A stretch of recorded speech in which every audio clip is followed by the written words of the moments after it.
तो फिल्म की शुरुआत में एक आदमी खून से लथपथ आसमान से गिरता है जिसका नाम माइकल है। उसके पीठ पर पंख होते हैं। वो एक बड़ा सा चाकू निकालकर उन पंखों को काट देता है। फिर वो एक गोदाम में घुसता है और अपने जख्मों का इलाज करता है। फिर वो बंदूक से भरे एक कमरे में जाता है और बहुत सारी गन्स लेता है। पेट्रोलिंग कर रहे दो पुलिस वाले एक ब्लास्ट देखते हैं और माइकल आग की लपटों से बाहर आता है। ऑफिसर उसे गन पॉइंट पर लेते हैं और उसे बैग नीचे रखने को कहते हैं। अचानक एक ऑफिसर अपना सर जोर जोर से हिलाने लगता है। जब वो रुकता है तो उसकी आंखें काली हो चुकी थी और दांत भी नुकीले हो चुके थे। वो माइकल से कहता है कि तुमने ईश्वर के आदेश का पालन नहीं किया, इसलिए तुम बच्चे के साथ ही मरोगे। फिर वो उस पर गोली चलाता है, पर माइकल उसे मारकर वहाँ से चला जाता है। शहर में अंधेरा होना शुरू हो जाता है। फिर हम जीप नाम की एक लड़की को देखते हैं जो एक प्रेग्नेंट लड़की के साथ होता है जिसका नाम चार्ली है। चार्ली उसे कहती है कि तुम्हें अपने पिता के बारे में कम चिंता करनी चाहिए। जीप कहता है कि मुझे सिर्फ तुम्हारी फिक्र है। चार्ली कहती है कि तुम उस बच्चे के बारे में चिंतित हो जो तुम्हारा नहीं है।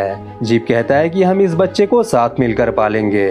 फिर हम जीप के पिता बॉब को देखते हैं जो टीवी ठीक करने की कोशिश करता है। गैस स्टेशन का मालिक पर्सी उसे कहता है कि टीवी खराब हो चुका है। वहाँ हावर्ड नाम का एक आदमी अपने परिवार के साथ होता है। दरअसल इसकी कार खराब हो चुकी है। बॉब और जीप उसकी कार ठीक कर रहे हैं। तभी काइल नाम का एक आदमी डिनर पर आता है। हावर्ड की वाइफ सेंड्रा उसे जल्दी चलने के लिए कहती है। हावर्ड बॉब से पूछता है कि उसकी कार कब ठीक होगी। बॉब देखता है कि जीप बैठा है, वो कार ठीक नहीं कर रहा। बॉब उससे कहता है कि उसे चार्ली के पीछे भागना बंद कर देना चाहिए। जीप बताता है कि वो चार्ली के बारे में भयानक सपने देखता है। सपने में उसके साथ बार बार भयानक घटनाएं होती हैं। बॉब उसे कहता है कि तुम्हें उसके पीछे अपनी जिंदगी बर्बाद नहीं करनी चाहिए, बल्कि जिंदगी में आगे बढ़ना चाहिए। फिर वो स्टेशन के अंदर जाता है और देखता है कि टीवी फिर से खराब हो चुका है। पर्सी अपना रेडियो ऑन करता है। उसमें किसी एपोक्लिप्स के बारे में बताया जाता है कि शहर के लोग अजीबोगरीब हरकतें कर रहे हैं और बच्चे लोग अपने घर के अंदर रहें। तभी एक बुजुर्ग महिला हंसते हुए डिनर के अंदर आती है। चार्ली उसका ऑर्डर लेती है। बुरी औरत सेंड्रा से बात करती है। चार्ली महिला को ऑर्डर सर्व करती है। महिला चार्ली के बच्चे के बारे में पूछती है। चार्ली कहती है कि वो अपनी और बच्चे की देखभाल कर सकती है, लेकिन महिला उसे कहती है कि बच्चा जल जाएगा, कोई जिंदा नहीं बचेगा। चार्ली चौंक जाती है। तभी महिला गाली गलौज करने लगती है। सभी लोगों को कुछ समझ नहीं आता कि क्या हुआ।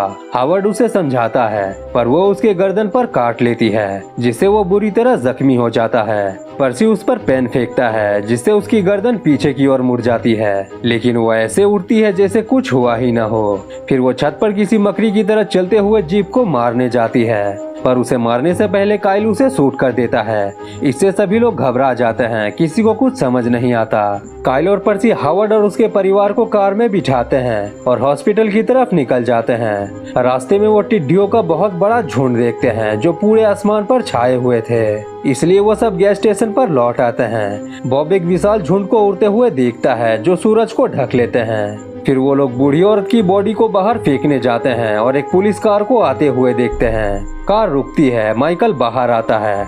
बॉब माइकल पर बंदूक तानता है। माइकल उससे कहता है कि दुनिया में जो हो रहा है उसका तुम्हें कोई अंदाजा नहीं। फिर वो उसकी गन छीन लेता है। पर्सी सबको शांत करता है। माइकल कहता है कि इस बूढ़ी औरत जैसे और भी लोग जल्दी यहाँ आने वाले हैं, हमें तैयार रहना होगा वरना कोई नहीं बचेगा।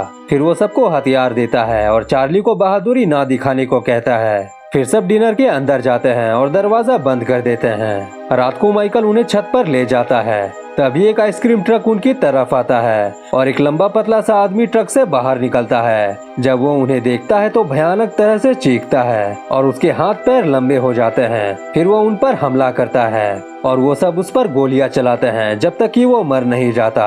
अचानक वो और गाड़ियों को आते हुए देखते हैं। गाड़ियां रुकती है और सभी ड्राइवर बाहर निकलते हैं और डिनर की तरफ बढ़ने लगते हैं। माइकल कहता है कि ये इंसान नहीं बल्कि एंजल्स हैं जिन्होंने इन्हें वश में किया है। फिर वो लगातार उन पर गोलियां चलाते हैं। एक आदमी खिड़की तोड़कर हावर्ड को पकड़ लेता है। सभी उसे छुड़ाने की कोशिश करते हैं। अचानक एक आदमी चार्ली को पकड़ लेता है, पर समय रहते माइकल उसका हाथ काट देता है और चार्ली से कहता है कि वो किसी भी तरह की बहादुरी ना दिखाए। फिर वो सेंड्रा से कहता है कि हावर्ड मर चुका है, अगर तुम बाहर जाओगी तो तुम भी मारी जाओगी। बॉब उससे पूछता है कि ये सब क्या हो रहा है। माइकल सभी को बताता है कि ईश्वर नाराज है, उन्होंने मानव जाति को खत्म करने का आदेश दिया है। वो कहता है कि हम जिन चीजों से लड़ रहे हैं उनकी बॉडी पर एंजल्स ने कब्जा किया है इंसानों को मारने के लिए, क्योंकि इंसानों का ईश्वर पर से विश्वास उठ चुका है और यही तुम लोगों के विनाश का कारण बना है। जीप कहता है कि तुम्हें उनके बारे में ये सब कैसे पता। माइकल कहता है कि मैं पहले एंजल्स के ही साथ था, क्योंकि मैं खुद एक एंजल हूँ, पर मुझे लगा कि इंसानों को दूसरा मौका मिलना चाहिए क्योंकि सब एक जैसे नहीं होते,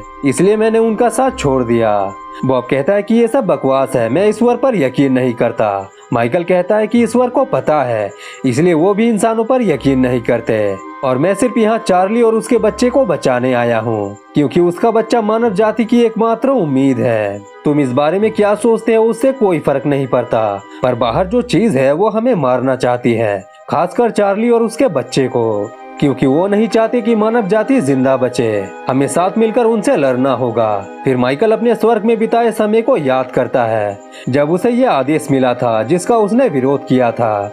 गैब्रियल माइकल से कहता है कि इंसान इसके लिए खुद जिम्मेदार है। माइकल कहता है कि एंजल्स का काम होता है इंसानों को सही रास्ता दिखाना, पर गैब्रियल कहता है कि अब बहुत देर हो चुकी है, इंसानों के विनाश का आदेश मिल चुका है। अगले दिन सेंड्रा एक अजीब सी आवाज सुनकर जागती है और दरवाजे से बाहर देखती है, जहां हावर्ड उल्टा लटका हुआ था, फफोलों से भरा हुआ। काइल और एंड्रा उसे रोकने की कोशिश करते हैं, पर वो भागकर हावर्ड के पास जाती है। तभी हावर्ड फट जाता है जिससे एसिड निकलता है, लेकिन पर्सी सेंड्रा को बचा लेता है और उसे डिनर के अंदर लाता है। फिर वो नीचे गिर जाता है क्योंकि वो पीछे से बुरी तरह जल चुका था। फिर वो सब सेंड्रा को कुर्सी से बांध देते हैं। रात को एक कार गैस स्टेशन पर आती है। कार से एक आदमी निकलता है। काइल और एंड्रा उसे शूट करने को तैयार हो जाते हैं। तभी वहाँ एक ग्रुप आता है और पिता को कार से कुचलकर बच्चे को पकड़ लेता है। काइल छत से कूदकर उन लोगों पर गोलियां चलाता है और बच्चे को लेकर डिनर की तरफ भागता है, पर माइकल उसे रोकता है। अचानक बच्चा काइल की गर्दन पर काट लेता है क्योंकि वो उन्हीं लोगों में से एक था। एंड्रा भी मदद के लिए आती है, पर गोलियां खत्म हो जाती है। चार्ली देखती है कि माइकल मदद नहीं कर रहा, इसलिए वो बाहर जाने लगती है, पर माइकल उसे रोकता है और उन लोगों को मारकर एंड्रा को बचाकर डिनर में ले आता है। चार्ली देखती है कि वो बच्चा डिनर के अंदर घुस आया है और वो चाकू से उस पर हमला करता है, पर चार्ली उसे लात मारकर दूर फेंक देती है। फिर बच्चा बॉब को पकड़ लेता है, लेकिन जीप उसे गोली मार देता है। तभी अचानक आसमान से जोरदार हॉर्न की आवाज आती है। तभी चार्ली को लीवर पेन होना शुरू हो जाता है और वो एक बच्चे को जन्म देती है। जीप और बॉब डिनर पर आए लोगों की भीड़ देखते हैं। माइकल कहता है कि अभी भी हम सेफ नहीं है क्योंकि अब वो आने वाला है। हॉर्न फिर से बजता है और एक रोशनी से गैब्रियल डिनर के अंदर आता है। माइकल जीप से कहता है कि ईश्वर ने गैब्रियल को भेजा है ताकि वो अधूरा मिशन पूरा कर सके जो मुझे दिया गया था। जीप समझ जाता है कि माइकल का जो मिशन था वो था बच्चे को जन्म लेने से रोकना, और अब वो काम गैब्रियल करने आया है। बॉब गैब्रियल पर गोली चलाता है, पर गैब्रियल बहुत तेज था, वो गोलियों से बचकर बॉब को मार देता है। माइकल जीप को रोकता है और उसे बच्चे और बाकी सबको लेकर वहां से भागने को कहता है, जबकि वो गैब्रियल का सामना करेगा। फिर वो सब कार की तरफ बढ़ते हैं। डिनर पर आए लोग उन्हें कुछ नहीं करते, वो अपनी जगह खड़े रहते हैं। गैब्रियल माइकल से कहता है कि तुमने ईश्वर से गद्दारी की है, तुम उनके आदेश के खिलाफ गए। अगर तुम बच्चे को बचाने की कोशिश करोगे तो मजबूरन मुझे तुम्हें मारना होगा। मेरी बात मानो और पीछे हट जाओ, क्योंकि मैं तुम्हें मारना नहीं चाहता। पर माइकल ऐसा नहीं करता। फिर दोनों लड़ने लगते हैं, जबकि जीप, एंड्रा और चार्ली बच्चे को लेकर एक सेफ जगह की ओर निकल पड़ते हैं। इधर माइकल गैब्रियल पर गोलियां चलाता है, पर गैब्रियल को कुछ नहीं होता। फिर वो अपने पंख से माइकल को घायल कर देता है, लेकिन माइकल उसका गला घोटने लगता है, पर गैब्रियल उसे भाला मारकर गिरा देता है और अपने भाई को मरते हुए देख रोने लगता है। फिर माइकल एक रोशनी के साथ गायब हो जाता है। गैब्रियल देखता है कि बॉब अभी भी जिंदा है। वो लाइटर से पूरे गैस स्टेशन को उड़ा देता है, पर गैब्रियल उड़कर निकल जाता है। इधर जीप अपने हाथों में कुछ निशान बनते हुए देखता है जो पहले माइकल के हाथ पर था, जिससे वो समझ जाता है कि इसी निर्देश के बारे में माइकल बोल रहा था। तभी गैब्रियल उन पर हमला करता है। एंड्रे उसे पकड़ लेती है और जीप को ब्रेक मारने को कहती है। जीप ब्रेक लगाता है और उनका एक्सीडेंट हो जाता है। फिर जीप चार्ली और बच्चे को लेकर पहाड़ पर ले जाता है। अचानक वहाँ गैब्रियल आता है, लेकिन जीप उसे लेकर चट्टान के नीचे गिर जाता है। गैब्रियल जैसे ही जीप को मारने वाला होता है तभी वहाँ माइकल आता है। गैब्रियल को यकीन नहीं होता कि माइकल अभी भी जिंदा है। वो गैब्रियल से कहता है कि तुमने ईश्वर को वो दिया जो उन्होंने मांगा, लेकिन मैंने उन्हें वो दिया जो उन्हें जरूरत थी। ये सुनकर गैब्रियल चिढ़ जाता है और उस पर हमला करता है, पर माइकल बड़ी तेजी से उस पर पलटवार करता है और गैब्रियल को हरा देता है। फिर माइकल जीप से कहता है कि वही इस बच्चे का असली रक्षक है। जीप कहता है कि क्या वह फिर कभी नहीं मिलेंगे। माइकल कहता है कि जरूर, बस अपना विश्वास कायम रखना। फिर वो वहाँ से उड़ जाता है। जीप और चार्ली बचे हुए लोगों को ढूंढ लेते हैं और मानव जाति को बचाने का मिशन जारी रखते हैं। और यहीं पर यह मूवी एंड हो जाती है। उम्मीद है आपको ये मूवी, ये कहानी पसंद आई होगी।